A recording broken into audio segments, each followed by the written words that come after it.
CBSE class 12 chemistry हम 2024 के previous year questions कर रहे हैं। ये हमारा क्लास नंबर 4 है और इसमें हम 3 टॉपिक्स करेंगे 11, 12 और 13 और इस चैप्टर को कंप्लीट करेंगे। हमारा टॉपिक नंबर 11 क्या है? टॉपिक नंबर 11 है एफ ब्लॉक और एफ ब्लॉक में एटॉमिक और आयनिक रेडाई। उसका पहला क्वेश्चन हमारे पास ये है कि व्हाट इज लेंथेनाइट कॉन्ट्रैक्शन और actinide contraction is greater than lanthanide contraction Y.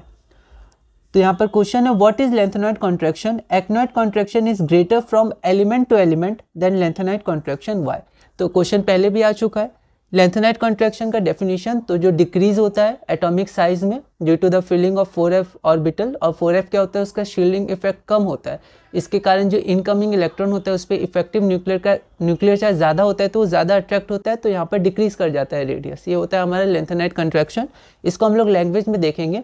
Actinide contraction में 5f फिल होता है, 5f का शील्डिंग इफेक्ट और कम होता है, तो और ज़्यादा इफेक्टिव न्यूक्लियर चार्ज आएगा इनकमिंग इलेक्ट्रॉन पे, तो उसका जो रेडियस होगा वो और कम होगा। ठीक है, तो एक्टिनाइट कॉन्ट्रैक्शन जो होता है as compare to lanthanide contraction वो ज़्यादा होता है due to the filling of 5f orbital which has more less या मोर या पुअरर लिखा हुआ है मार्किंग स्कीम में, which has poorer shielding effect than lanthanide than 4f orbital.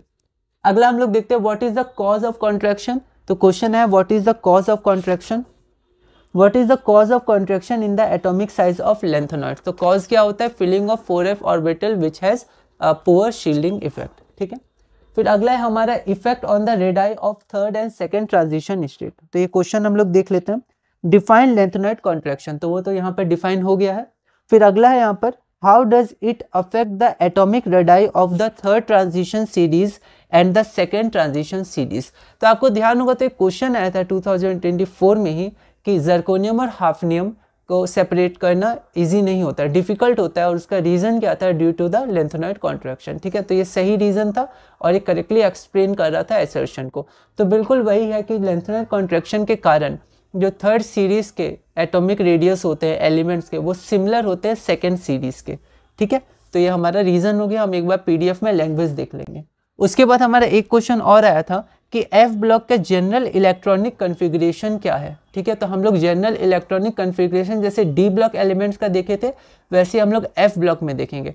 तो यहाँ NS हो जाएगा अल्टीमेट शेल, फिर पेन अल्टीमेट हो जाएगा हमारे पास N-1D और उससे भी पहले N-2F, तो N-2F, N-1D और NS। ठीक है, लेकिन यहाँ पर इलेक्ट्रॉन्स देखना है। F में तो 1 to 14 हो जाएंगे, D में 0, 1 होगा। ठीक है, और NS 2 रहता है। ठीक है, तो हमें ये ध्यान रखना है।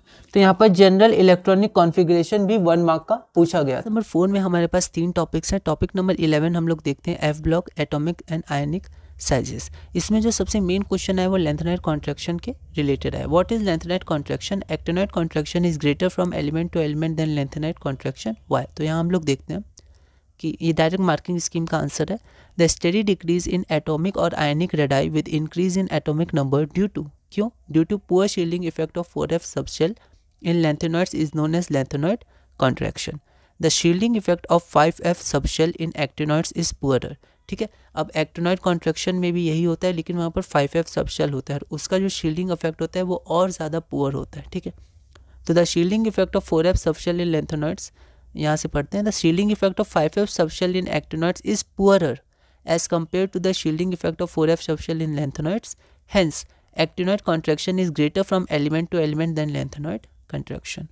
ठीक है, अगला फिर से हमारे पास पैराग्राफ है, आप इसको एक बार देख सकते हैं। उसके बाद हमारा क्वेश्चन क्या है कि वाई डू, ये वाला है, तो what is the cause of contraction in atomic size of lanthanides. तो कॉज क्या है? तो वही 4f subshell, poor shielding effect. The cause of contraction in the atomic size of lanthanides is the poor shielding effect of 4f orbitals in lanthanides. अगला है define lanthanide contraction, how does it affect the atomic radii of the transition of the third transition series and the second transition series, उनके radii को ये कैसे affect करता है। तो lanthanide contraction जो ये पहला पार्ट था डिफाइन लेंथेनाइट कॉन्ट्रैक्शन वो तो हमने देख लिया था, यहाँ पर आप देख सकते हैं। ठीक है, अब इफेक्ट कैसे करता है? तो due to lanthanide contraction the atomic radii of second and third transition series are very similar. जैसे क्वेश्चन आया था कि जैसे separation of zirconium and hafnium is difficult due to lanthanide contraction. अगला है right the general electronic configuration of F block elements. ठीक है, इसमें हमें ध्यान रखना था general electronic configuration of the F block elements is N-2 F1 to 14, N-1 D0 to 1 and NS2। अगला है व्हाट इज़ लेंथेनाइट कॉन्ट्रैक्शन। फिर से ये हम देख चुके हैं, ठीक है। ये रहा हमारे पास मार्किंग स्कीम का आंसर। आप और भी देख सकते हैं, मॉडिफाई भी कर सकते हैं लैंग्वेज को। अब अगला हमारा है टॉपिक नंबर 12 ऑक्सीडेशन स्टेट। इसमें बस एक क्वेश्चन है, एक बार हम लोग बोर्ड में देख लेते हैं, फिर पीडीएफ से कंटिन्यू करेंगे। तो हमारा अगला टॉपिक है टॉपिक नंबर 12, ये है एफ ब्लॉक ऑक्सीडेशन स्टेट। इसमें बस एक ही क्वेश्चन आया, एक बार क्वेश्चन मैं रीड कर देता हूँ।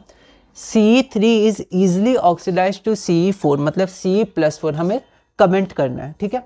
तो यहाँ पर हम लोग इलेक्ट्रॉनिक कॉन्फ़िगरेशन देख लेंगे। तो जो हमारा Ce4 होता है उसमें जो हमारा कॉन्फ़िगरेशन आएगा वो 4F0 आएगा, लेकिन Ce3 में 4F1 आएगा। तो 4F0 ज़्यादा स्टेबल है, ठीक है, क्योंकि इसमें कोई भी इलेक्ट्रॉन नहीं है, यहाँ पर एक अनपेयर्ड इलेक्ट्रॉन है।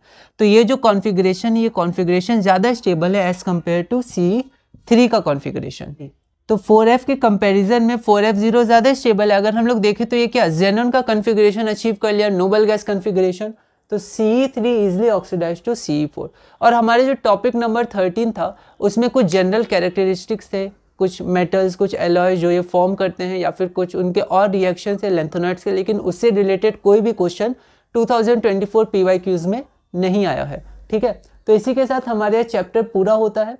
अगली वीडियो से हम लोग चैप्टर नंबर 5 कोऑर्डिनेशन कंपाउंड शुरू करेंगे। ऐसे ही टॉपिक वाइज देखेंगे 15 सेट्स का, और धीरे धीरे 2024 PYQs में आगे बढ़ेंगे। अब हम PDF में एक बार लैंग्वेज देख लेते हैं, फिर अगली क्लास से अगला चैप्टर शुरू करेंगे। तो टॉपिक नंबर 12 है हमारा एफ ब्लॉक ऑक्सीडेशन स्टेट। तो इसमें एक ही क्वेश्चन है, क्वेश्चन है Ce3 मतलब Ce3+ is easily oxidize to Ce4 या Ce4+, इस पर हमें कमेंट करना है।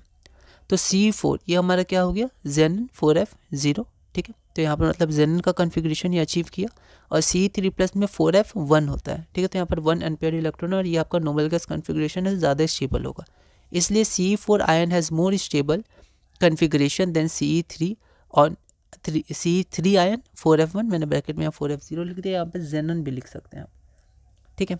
Ion 4F1, hence Ce3 is easily oxidize to C4, okay. तो ये हमारा पूरा हुआ। अब जो हमारा लास्ट टॉपिक नंबर 13 था, वो कुछ जनरल कैरेक्टरिस्टिक्स, रिएक्शन जो लास्ट में दिया है NCERT के, एप्लीकेशन, यूजेस, वो था, लेकिन इससे कोई भी रिलेटेड क्वेश्चन आया नहीं है 2024 में। तो इसी के साथ हमारा chapter 4 the D and F block elements पूरा हुआ। इसका वेटेज 7 मार्क्स का है। इनऑर्गेनिक का ये पहला चैप्टर है। अगला चैप्टर है चैप्टर नंबर 5 कोऑर्डिनेशन कंपाउंड्स। तो अगली वीडियो से हम लोग चैप्टर नंबर 5 कोऑर्डिनेशन कंपाउंड शुरू करेंगे, और धीरे धीरे अपने इस CBSE क्लास 12 केमिस्ट्री 2024 PYQs में आगे बढ़ेंगे।